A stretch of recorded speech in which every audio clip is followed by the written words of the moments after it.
राधे राधे भक्तों, स्वागत है आपका हमारे इस चैनल डिवोशन बाय पल्लवी में।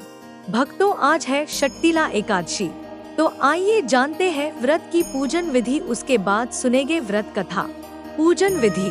षट्तिला एकादशी व्रत की पूजा के लिए साधक को प्रातः काल सबसे पहले तिल का उपटन लगाना चाहिए।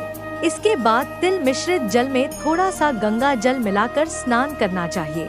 यदि संभव हो तो विशेष रूप से गंगा स्नान कर इस पर्व का पुण्यफल प्राप्त करना चाहिए।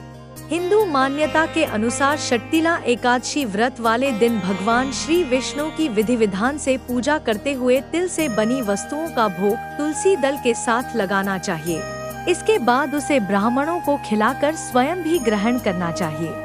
षट्तिला एकादशी व्रत में तिल के दान का बहुत ज्यादा महत्व माना गया है, इसलिए अपनी क्षमता के अनुसार तिल का विशेष के रूप से दान करें। उसके बाद कथा सुने। भक्तों अब सुनिए षट्तिला एकादशी व्रत कथा। भक्तों, षट्तिला एकादशी की दो कथा प्रचलित है। हिंदू मान्यता के अनुसार एक समय काशी नगरी में एक आदमी बहुत ही गरीबी में जीवन जिया करता था। वह जंगल से लकड़ी काटकर अपना गुजारा किया था, लेकिन जब कभी भी उसकी लकड़ी न बिकने के कारण कमाई नहीं होती तो वह अपने बच्चों के साथ भूखा ही सो जाया करता था। एक दिन जब वह लकड़ी काटकर शहर की ओर जा रहा था तो एक सेठ ने उसकी सारी लकड़ियों को खरीद लिया। जब वह उन लकड़ियों को उस सेठ घर पहुंचाने के लिए पहुंचा तो उसने पाया कि वहां किसी चीज की तैयारी चल रही है। सेठ जी से पूछने पर उसे पता चला कि वह अगले दिन षट्तिला एकादशी व्रत की तैयारी कर रहे हैं। तब लकड़हारे ने सेठ जी से पूछा कि इसे करने से क्या फायदा है। तब सेठ ने बताया कि इसके पुण्यफल से धन दौलत बढ़ती है और व्यक्ति की हर मनोकामना पूरी हो जाती है। उस सेठ से व्रत की विधि जानने के बाद उस लकड़हारे ने अपनी पत्नी के साथ षट्तिला एकादशी का व्रत विधि विधान से किया और तिल का दान किया। उस गरीब लकड़हारे ने एकादशी व्रत का 1 साल तक व्रत किया, जिसके पुण्यफल से वह काशी नगरी का सबसे धनी सेठ बन गया। हे एकादशी माता, जिस प्रकार तुमने उस लकड़हारे की कामना पूरा करते हुए उसे धन दौलत आदि दिया, वैसे ही सभी को देना। षट्तिला व्रत की दूसरी कथा। हिंदू मान्यता के अनुसार एक ब्राह्मणी खूब पूजा पाठ किया करती थी, लेकिन वह धर्म कर्म करने के बाद कभी दान नहीं दिया करती थी।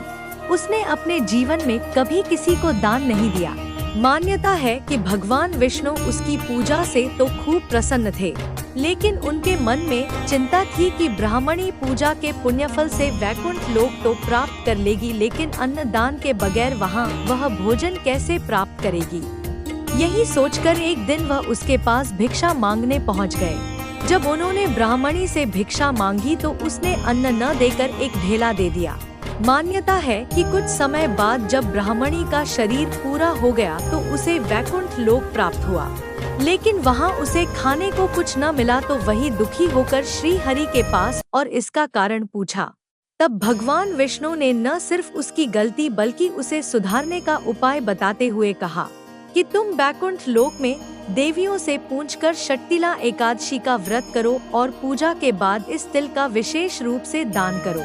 इससे तुम्हारे जीवन के पाप और दोष दूर हो जाएंगे और मनोकामनाएं पूर्ण होंगी। मान्यता है कि ब्राह्मणी ने ऐसा ही किया और उसकी सभी समस्याएं दूर हो गईं, तथा वह श्री हरि की कृपा पात्र बनी। तो भक्तों, यह थी व्रत कथा। अगर अच्छी लगी हो तो वीडियो को लाइक, कमेंट और शेयर करें। साथ में चैनल सब्सक्राइब करना न भूलें। राधे राधे।